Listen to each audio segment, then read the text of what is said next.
Le nouveau Front populaire lave le linge sale insoumis et pousse son gênant candidat, Adrien Quatennens, d'abord investi par LFI, à la porte des législatives. Mais voilà, les blanchisseurs ont habilement oublié l'essentiel des draps au fond de la corbeille. Car de ce tour de passe-passe, qui veut dire « voyez comme nous sommes féministes », ne reste que le goût amer du constat que gifler une femme, le reconnaître et purger sa peine judiciaire pour ça, semble plus grave que de se déchirer à propos des viols du Hamas. Pour un Quatennens qui s'en va, combien de complaisants envers un mouvement totalitaire, sexiste, homophobe et violeur restent en lice dans un silence assourdissant. Alors qu'on apprenait la semaine dernière par la voix de l'ex-otage Noa Argamani que d'autres jeunes filles encore aux mains du Hamas ont été utilisées comme esclaves dans des villas de luxe de Gaza avant d'être conduites dans des tunnels de l'organisation terroriste. Pas une seule de ces insoumises censées servir de caution féministe au parti de Mélenchon et du nouveau Front populaire ne s'est émue de cette horreur. Nombreux semblent les élus LFI qui ne s'émeuvent pas davantage du viol antisémite d'une jeune fille de 12 ans à Courbevoie cette semaine. Un désintérêt qui contraste avec l'indignation surjouée provoquée par la candidature de Quatennens et ne raconte rien d'autre qu'un féminisme politicien, presque utilitaire, à géométrie variable. Ceux qui ont fait alliance avec le pire pour lutter contre le pire ont bradé leurs valeurs pour un strapontin. Il n'est jamais trop tard pour fuir au nom de la dignité. Entre le racisme et l'antisémitisme notoire de l'extrême droite et l'antisémitisme notable de l'extrême gauche, il reste des candidats républicains qui, toute sensibilité confondue, refusent de se compromettre avec le totalitarisme sexiste. C'est sur eux qu'il faudra compter pour continuer de se regarder en face. Nos auditeurs pourront lire ce billet dans la revue Franc-Tireur en kiosque cette semaine.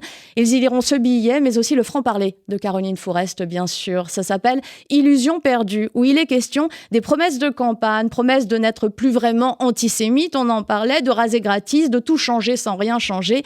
Il est plus que temps de rappeler à l'électeur démocrate que les belles paroles électorales ne valent rien à côté de l'ADN véritable des partis. Caroline Fourest rappelle que les extrêmes restent des extrêmes et que se voiler la face promet des lendemains qui chantent peu et mal. Peur blanche, c'est notre une cette semaine. La possible victoire du RN galvanise les suprémacistes.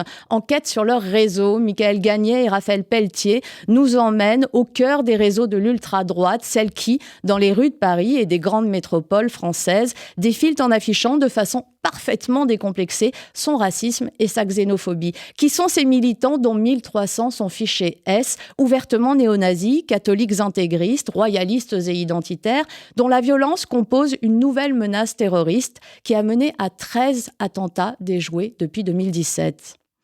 Les sbires de Vladimir, David Medioni fait le point sur ces candidats investis par le RN et qui ont cette particularité de fricoter avec la Russie jusqu'à servir d'observateurs de Vladimir Poutine ou carrément de perroquets du Kremlin. Deux paniers percés, que se passera-t-il à l'issue du scrutin législatif si le nouveau Front populaire, qui compte ses candidats LFI en majesté, ou le RN sortent grand vainqueurs? Le CAC 40 a déjà chuté de 6% à l'annonce des résultats des européennes et de la dissolution qui s'en est suivie. Les programmes économiques des deux extrêmes inconséquents ne sont pas de nature à rassurer les marchés, ni l'avenir financier du pays. La Front populaire, c'est le face à l'histoire de Jean Garrigue. Pourquoi ce nouveau Front populaire, qui n'a d'autre ambition que de relancer une NUPES en état de mort cérébrale, ferait se retourner Léon Blum dans sa tombe? Quel rapport entre ce nouveau front et l'historique de 36? C'est ce que nous explique Jean Garrigue. Plein de choses encore dans ce numéro 136 de Franc-Tireur. L'œil de Benjamin Cyr, il nous parle de Klarsfeld, le père, dont les déclarations sont le symptôme d'une confusion parmi nos compatriotes juifs. Benjamin nous parle aussi d'antisémitisme dans ce numéro, d'Aurélien Taché qui sert à tout, et de Jordan Bardella, violent comme jamais. Et puis les choix culture de Yasmina Jaffar, le complot de la semaine, c'est Rudi Reichstadt qui nous le raconte cette semaine. Le dernier mot de Christophe Barbier, c'est barrage.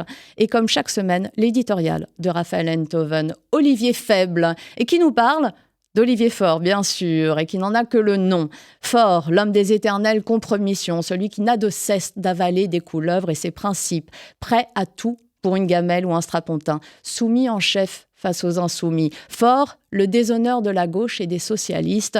Raphaël Enthoven nous raconte l'histoire d'un éternel défroqué. La raison est un combat, c'est le nôtre à Franc-Tireur, combattre toutes les formes d'extrémisme aussi. Lisez-nous, rejoignez ce combat et la lutte pour que la nuance survive dans un monde qui n'a de cesse de se radicaliser. Belle journée à tous.